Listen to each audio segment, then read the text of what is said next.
ஓம் நம சிவாய நமக. தென்னாடுடைய சிவனே போற்றி, எந்நாட்டவர்க்கும் இறைவா போற்றி. ஒரு சில விஷயங்களை பார்த்தீங்கன்னா நம்ம தற்பெருமைக்காக மற்றவர்களிடம் கூறும் பொழுது நமக்கு அது பெரிய அளவில் பிரச்சனை ஏற்படுத்தி எந்த அளவுக்கு நம்ம முன்னேறி கொண்டு இருக்கிறோமோ அது சட்டுன்னு ஒரு தடைபடுவதற்கு நம்ம செய்யக்கூடிய இந்த ஒரு தவறும் காரணமாக மாறிவிடுகிறது. அந்த வரிசையில் தற்பெருமைக்காகவும் ஆடம்பரத்திற்காகவும் நம்மை பற்றிய ஒரு சில விஷயங்களை வெளியாட்களிடம் பகிர்ந்து கொள்ளும் பொழுது அதன் மூலம் ஏற்படுகின்ற கண் திருஷ்டி நம்முடைய முன்னேற்றத்திற்கு பெரிய முட்டுக்கட்டை போட்டுவிடும். அதிவிரைவாக சில பேர் வாழ்க்கையில் முன்னேற்றம் அடைவார்கள். அதே சமயம் அவர்களுடைய வாழ்க்கையில் அதிவிரைவாக சில சரிவுகளுமே சந்தித்து விடுவார்கள். இதற்கு முக்கிய காரணம் என்ன தெரியுமா? கண் திருஷ்டி தான். அடுத்தவர்கள் நம் மீது இந்த பொறாமை குணத்தோடு பார்க்கும் பொழுது அவைகள் எல்லாமே நம்மளுடைய முன்னேற்றம் எந்த அளவுக்கு பெரிதாக வருதோ அது அப்படியே சறுக்கிவிடும்.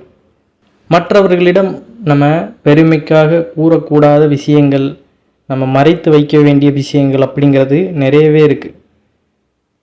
நம்ம பேசுகிறோம், சும்மா பேசி பழகுறோம், என்ன நல்லா இருக்கீங்களா அப்படின்னு விசாரிப்பது வேறு. ஆனால் நம்மளுடைய ஒவ்வொரு முன்னேற்றம், குடும்பத்தில் நடக்கிற பிரச்சனைகள், எல்லா விஷயங்களையுமே நம்ம பகிரும் பொழுது அது நம்ம நம்பகத்தனமாக இருந்த நபராக இருந்தாலுமே சில நேரங்கள் அவங்க வேறு யார்ட்டையாவது பேசும் பொழுது அவங்க குடும்பத்தில் இப்படி நடக்குதுன்னு நம்ம சொன்ன அந்த பேச்சை வேறங்கிட்டாவது பேசும்பொழுது பார்த்திங்கன்னா அது வேறு அப்படியே பரவி நமக்கு பல வழிகளில், ஏன்னா கேட்பவர்களுக்கு என்ன மனநிலை இருக்குன்னு தெரியாது. உடனே அவங்க ரொம்ப ஒரு தாழ்ந்த நிலையில் இருக்கலாம், நல்லா வாழ்கிறாங்க அப்படி இப்படின்னு அவங்க பொறாமை குணத்தோடு பேசும் பொழுதே பார்த்திங்கன்னா பல வழிகளில் நமக்கு கண் திருஷ்டி ஏற்படும். அந்த கண் திருஷ்டி ஏற்பட்டால் அதை நம்ம சரி செய்து விட்டால் பரவாயில்ல, அப்படியே நம்ம விட்டுட்டோம்னா அது சேர சேர நமக்கு பெரிய அளவில் பிரச்சனைகளை ஏற்படுத்தி நம்ம அப்படியே சரியாக தொடங்குவோம். அதனால் எந்த ஒரு விஷயங்களையுமே நம்ம தொழில் சார்ந்த விஷயங்கள், நம்ம தனிப்பட்ட விஷயங்கள் இப்படின்னு பல வகையாக இருக்குது. அது எல்லாத்தையுமே நம்ம பகிர்ந்து கொள்ளாமல் நமக்குள்ளேயே வைத்துக்கொள்வது தான் மிகவும் நமக்கு நன்மை அளிக்கக்கூடியதாக இருக்கும். அது என்னென்ன அப்படிங்கிறத தொடர்ந்து நம்ம காணலாம். நம்மளுடைய சேனலுக்கும் முதன்முறையாக வருவங்க சப்ஸ்கிரைப் பண்ணி மறக்காமல் உங்களுடைய நண்பர்களுக்கும் இந்த பதிவானதை பகிர்ந்து கொள்ளுங்கள். முதல் விஷயம், நம்மளுடைய வாழ்க்கையில் ஒரு முன்னேற்றம் வருகிறது என்றால் அந்த முன்னேற்றம் எதனால் உங்களுக்கு கிடைத்தது என்பதை அனாவசியமாக அடுத்தவர்களிடம் கூறி பெருமைப்பட்டு கொள்ளக்கூடாது. நீங்கள் எதனால் முன்னேறுகிறீர்கள் என்பது உங்களுக்கு என்றைக்குமே ரகசியமாகத்தான் இருக்க வேண்டும். அதாவது பார்த்திங்கன்னா ஏதாவது ஒரு விஷயம் நமக்கு நல்லா வரும், அந்த விஷயத்தை நம்ம பிக்கப் பண்ணி அப்போ தான் நம்ம மெயின்டைன் ஆகிட்டு போய்கிட்டு இருப்போம். அதை பார்த்தீங்கன்னா ஒரு நல்ல நிலைமைக்கு வரத வரைக்கும் நம்ம அதை சைலண்ட்டாக தான் பண்ணிகிட்டு இருக்கணும். உடனே ஆரம்பித்த உடனே எனக்கு இவ்வளோ லாபம் வந்துருச்சு அப்படி இப்படின்னு நம்ம சொல்லும் பொழுது பார்த்திங்கன்னா நம்ம கூட இருப்பவங்களுக்கே அது ஒரு வித பொறாமை குணத்தை ஏற்படுத்தி விடும். அதனால் உங்களுக்கு ஒரு விஷயத்தில் நல்ல ஒரு இம்ப்ரூவ்மெண்ட் ஆகுது, நல்ல ஒரு வரவு கிடைக்குதுன்னா அதை நீங்கள் ரகசியமாகவே செயல்படுத்துங்க. இது ஒரு விஷயம்.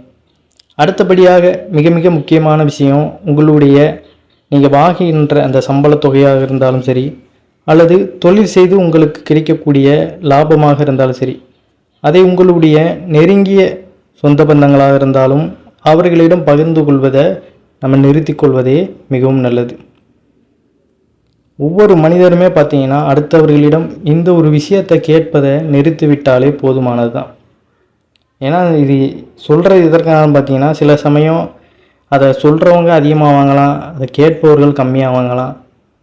அதனால் கூட அவங்களுக்கு ஒரு தாழ்வு மனப்பான்மை ஏற்பட்டு அந்த இடத்துல ஒரு நெகட்டிவ் எனர்ஜி ஏற்படும் வாய்ப்பு இருக்கிறது.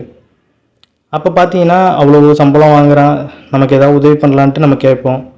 அவங்க ஏதாவது தரமாட்டேன்னு சொல்லிட்டாங்கன்னா அதனால் கூட நம்மளுக்கு அந்த தாழ்வு மனப்பான்மை ஏற்பட்டு நம்மளுக்கு பிரச்சனைகள் ஏற்படும்.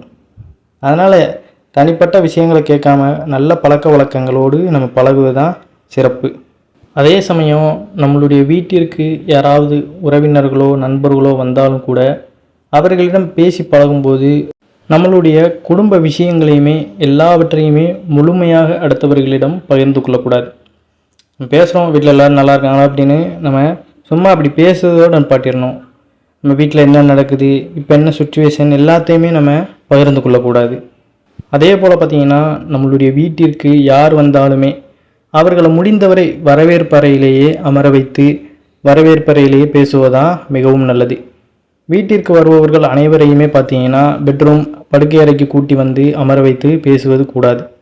சமையல் அறைக்கும் கூட்டி செல்வது போன்ற பழக்கங்களை நம்ம வைத்து கொள்ளக்கூடாது. நம்ம சிறு வயதிலிருந்தே பழகியிருந்தாலுமே எல்லா குழந்தைகளுமே பார்த்திங்கன்னா சிறு வயதில் கள்ளங்கபடம் இல்லாமல் நல்லபடியாகத்தான் பழகும். வளர வளர பார்த்திங்கன்னா ஒருவருக்கொருவர் அந்த ஆசைகள், பலவாறான எண்ணங்கள் அப்படிங்கிறது தோன்ற ஆரம்பிக்கும். அதனால தான் இவ்வாறு சொல்லுவது. அதற்காக நான் சின்ன வயசுலேருந்து பழகியிருக்கேன், என் கூட இருக்கவங்க இப்படியா இருப்பாங்க அப்படி இப்படின்னு நம்ம கருத்து விதாவாண்டவங்களாம் செய்ய வேண்டாம். யார் எப்படி இருப்பான்ட்டு பார்த்தீங்கன்னா இப்போ உள்ள காலகட்டத்தில் நம்ம நிர்ணயிக்க முடியாது. சிறு வயதிலேருந்து பழகினாலுமே நம்ம முதுமை அடைந்தப்பறம் அவங்களுடைய குணமானது மாறத்தான் செய்யும். அதனால் இந்த பழக்க வழக்கங்களை நம்ம எப்பொழுதுமே அப்படியே ஞாபகம் வைத்து அதோடையே பழகுவது தான் மிகவும் நல்லது. சில பேர் தங்களுடைய வீட்டிற்கு வருகை தரும் நண்பர்களை பெட்ரூம்க்கு அழைத்து வந்து தங்கள் வீட்டில் பீரோவில் உள்ள அந்த இருக்கும் பொருட்கள்லாம் பார்த்தீங்கன்னா நாங்கள் இப்படி வாங்கணும் அப்படி வாங்கணும்னு பெருமைக்குன்னு எடுத்து காமிப்பாங்க. ஆனால் அதெல்லாம் மிக மிக ஒரு தவறான ஒரு விஷயந்தான். நம்மளுடைய தற்பெருமைக்காக உங்களிடம் இருக்கும் விலை மதிக்க முடியாத பொக்கிஷங்கள் இருக்கலாம், ஏதாவது பொருட்கள் நம்ம எங்கேயாவது இருந்து யாருக்கிட்டேயுமே அது இருக்காது, நம்ம வாங்கியிருப்போம் இருக்கின்ற பட்சத்தில் பார்த்திங்கன்னா அதை நம்ம எடுத்து காண்பிக்கும் பொழுது இதனால் கூட நம்ம எதிர்வினையான விளைவுகளை உண்டாக்குவதற்கு நிறைய வாய்ப்புகள் உள்ளது. அந்த இடத்துல யாராக இருந்தாலுமே அந்த பொறாமை குணம் அப்படிங்கிறது ஏற்படத்தான் செய்யும். அதை அவங்க தற்செயலாக பார்க்குறாங்க, இது எங்கே வாங்கினீங்க அப்படின்னு சொன்னால் அப்படி முடிஞ்சிருச்சு. நாமளாக போய் தற்பெருமைக்குன்ட்டு பார்த்திங்கன்னா நான் இப்படி வாங்கினேன் அப்படி வாங்கினேன்னு அப்படி கூறும் பொழுதே அவங்களுக்குள்ள ஒரு எதிர்வினை தான் உண்டாகும். அதனால் இதையுமே முற்றிலுமாக நம்ம தற்பெருமைக்காக சொல்வதை நிறுத்திவிட வேண்டும். சமையலறைக்குமே கூட்டி சென்று உங்கள் சமையலறை நீங்கள் எப்படி பராமரித்து வருகிறீர்கள் என்று அடுத்தவர்களுக்கு நீங்கள் காண்பிக்கும் பொழுது அதிலுமே கண் திருஷ்டி விழுவதற்கு நிறைய வாய்ப்புகள் உள்ளது.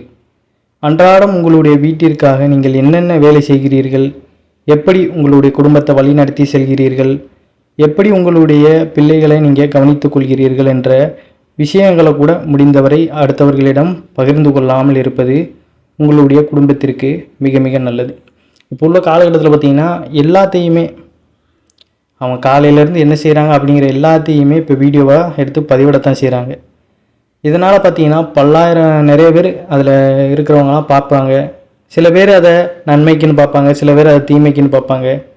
நமக்கு தான் அது ஆபத்து அப்படிங்கிறத உணராமலே பல பேர் இப்படி தான் செய்து கொண்டு இருக்கின்றனர். அதனால் இந்த ஒரு விஷயங்களையுமே தவிர்த்து விடுவது நல்லது.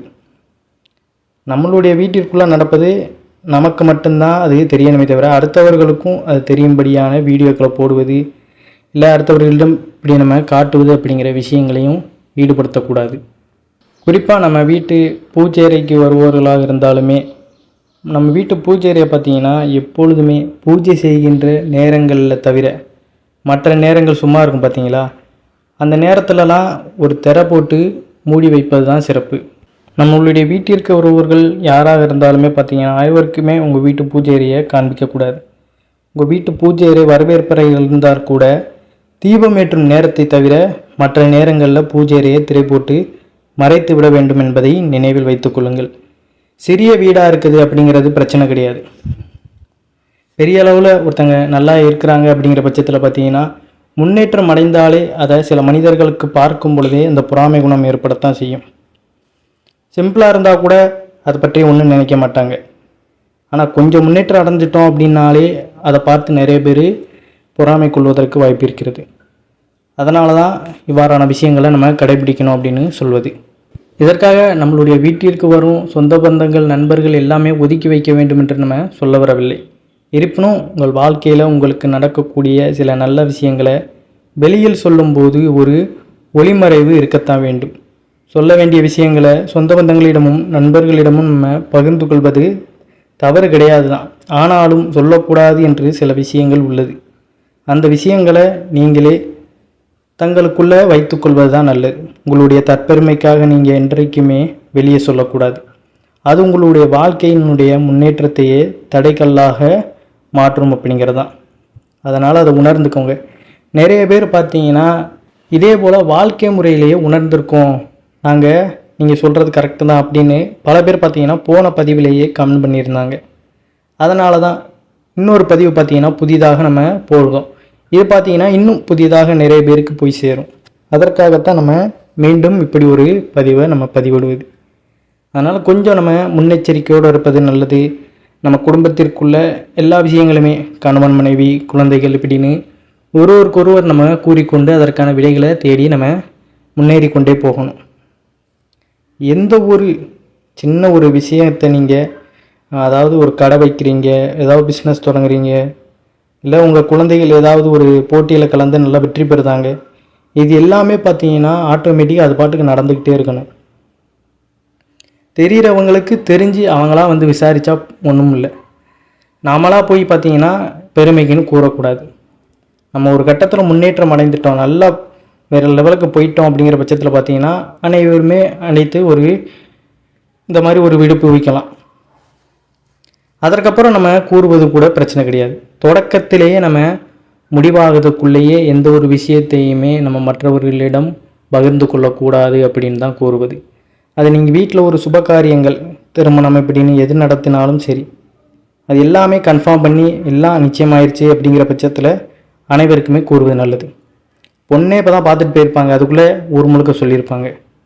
இப்படிலாம் இருந்துச்சுன்னு பார்த்தீங்கன்னா நிறைய பேருக்கு நம்மளை பிடிக்காது, அவர்களை எதிர்வினையை கிளப்பி விட்ருவாங்க. அப்போ அந்த பொண்ணு வீடு எல்லாத்தையுமே விசாரிக்க ஆரம்பிப்பாங்க. அப்படியும் சில பேர் இருக்கத்தான் செய்கிறாங்க.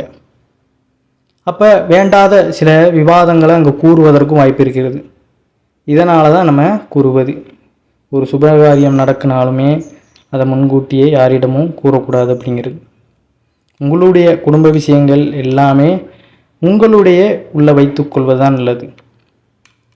அதனால தான் நம்ம தற்பெருமைக்கு, மனிதனுக்கு இந்த தற்பெருமை மட்டும் இல்லைன்னா அவன் நல்லபடியாக ஒரு நல்ல நிலைமைக்கு போய் கொண்டு தான் இருப்பான். ஒரு சின்ன விஷயத்தில் அவனுக்கு ஒரு பெருமை கிடச்சிட்டாலுமே அதை வெளியில் சொல்லணும் அப்படிங்கிறதுக்காக இப்போ உள்ள காலகட்டத்தில் பார்த்திங்கன்னா இப்போ இந்த வாட்ஸ்அப் ஸ்டேட்டஸு இப்படின்லாம் பல விஷயங்கள் வந்துருச்சு, அதுலேயுமே வச்சுருந்தாங்க. இப்படி எதையுமே டக்குன்னு நம்ம பதிவிடும் பொழுது அதே மற்றவர்களுக்கு பொறாமையை தான் ஏற்படுத்தும். அதனால் உங்களுக்குள்ளேயே வைத்துக்கொண்டு உங்களுடைய முன்னேற்றத்தை காப்பாற்றி கொண்டு அதுக்கப்புறம் என்ன ஸ்டெப்போ அதை அடுத்தடுத்து வச்சுக்கிட்டு வாழ்க்கையில் நல்லபடியாக வாழ்வதற்கு நீங்கள் வழிவகை செய்து கொண்டே வாருங்கள். எல்லாமே நல்லபடியாக நடக்கும். எதையும் டக்குன்னு பகிர்ந்து கொள்ளாதீர்கள். இது கடைபிடித்து வந்தாலே நம்மளை எதுவுமே ஒன்றும் அண்டாது. அனைவரும் என்றும் இறையருள் பெற்று நலமுடன் வாழ வேண்டும். நன்றி, வணக்கம். ஓம் நம சிவாய நமக.